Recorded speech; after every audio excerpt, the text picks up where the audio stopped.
$2,50. Foi esse o preço de uma armadura de cavalo num jogo de 2006, num arquivo de 6 megabytes.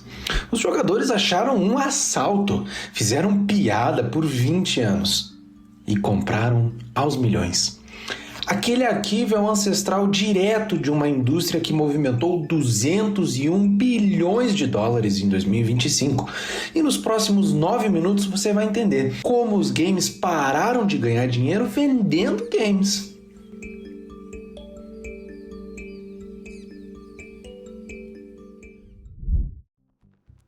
$201 bilhões.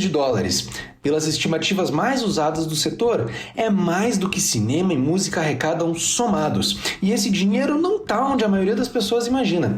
No console, foram $44 bilhões e 700 milhões. No PC, $43 bilhões e 600 milhões. Já no celular, sozinho, cerca de 113 bilhões. Mais do que console e PC juntos. O maior mercado de videogame do mundo cabe no seu bolso. Do outro lado, 3 bilhões e 600 milhões de pessoas jogaram alguma coisa em 2025, mas menos da metade gastou um único centavo. Esse vídeo, portanto, responde a 3 perguntas. A primeira: como o dinheiro saiu da venda do jogo? A segunda: para onde ele foi? E a terceira: por que o Brasil é gigante numa métrica e miudinho na outra? E guarde 2 números, porque é o ponto central desse episódio. Em 2025, a indústria bateu o maior faturamento da história. No mesmo ano, nos mercados ocidentais, o tempo total que as pessoas passaram jogando em PC e console caiu. Recorde de dinheiro e queda de horas. Como? Quer entender isso? Fica com a gente chega lá. 3 de abril de 2006, a Bethesda lança o primeiro conteúdo pago de The Elder Scrolls 4, Oblivion. Não é uma missão nova, não é um mapa novo, é uma armadura para o seu cavalo. Custava $2,50 e ocupava 6,3 megabytes de memória.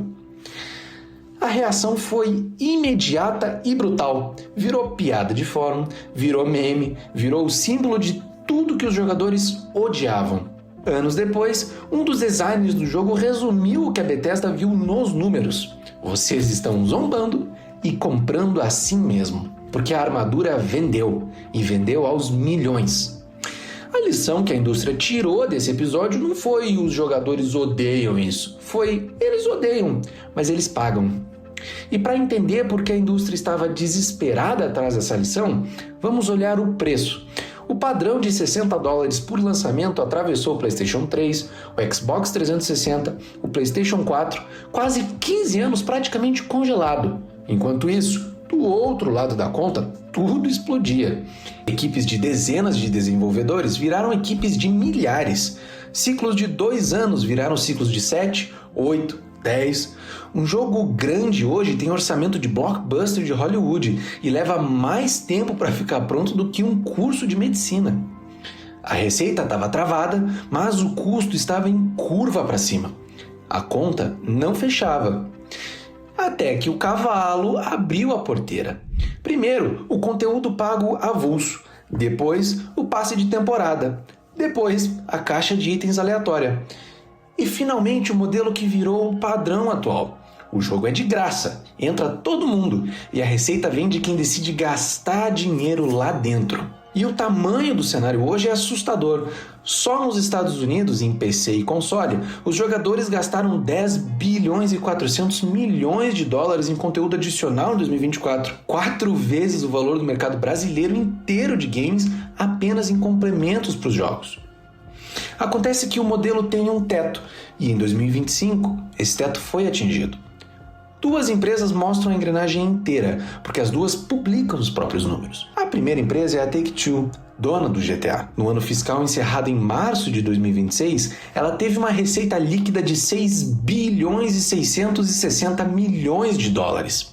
78% disso, 5 bilhões e 200 milhões, vieram do que a empresa chama, nos documentos enviados ao regulador norte-americano, de gasto recorrente, moeda virtual, conteúdo adicional, compras dentro do jogo.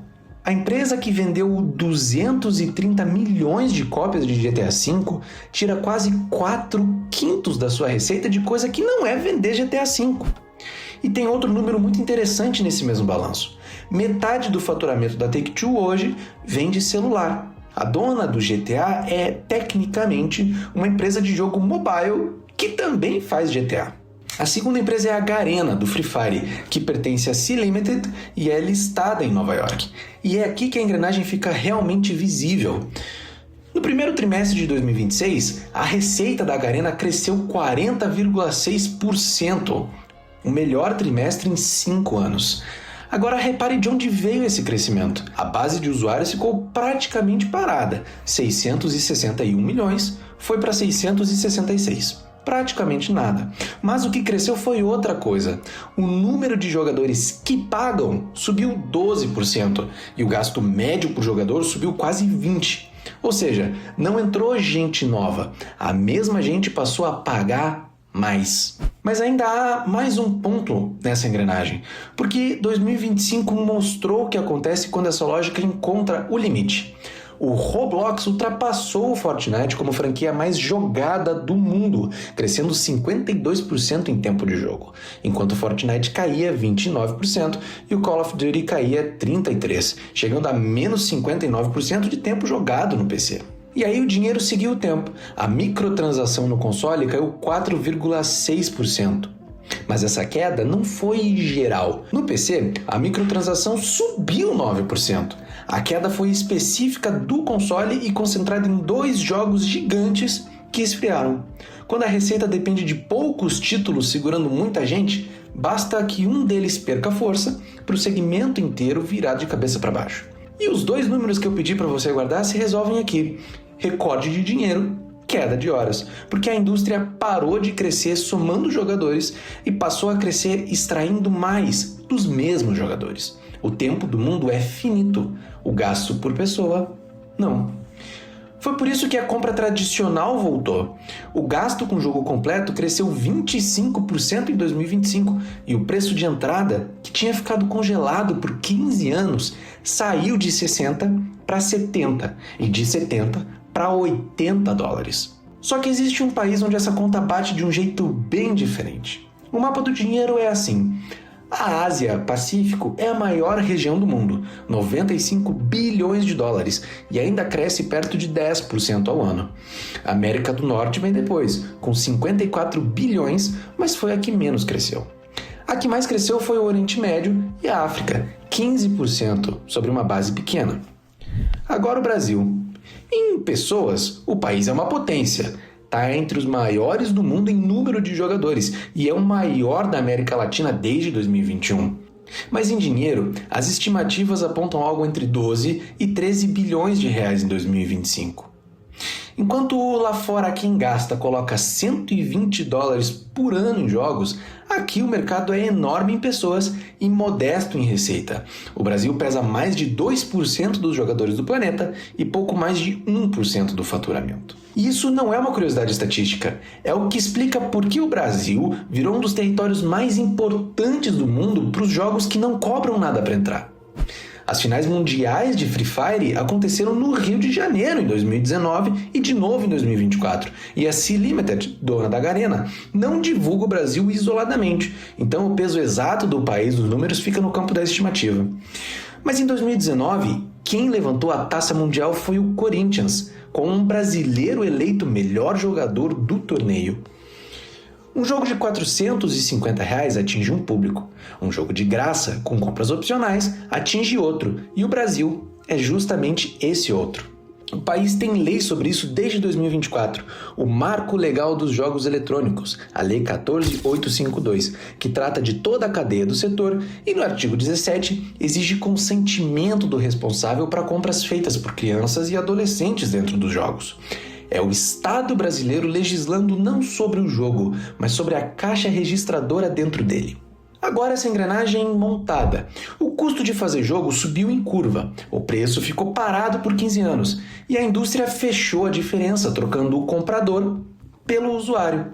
Deixou de vender um produto e passou a operar um serviço.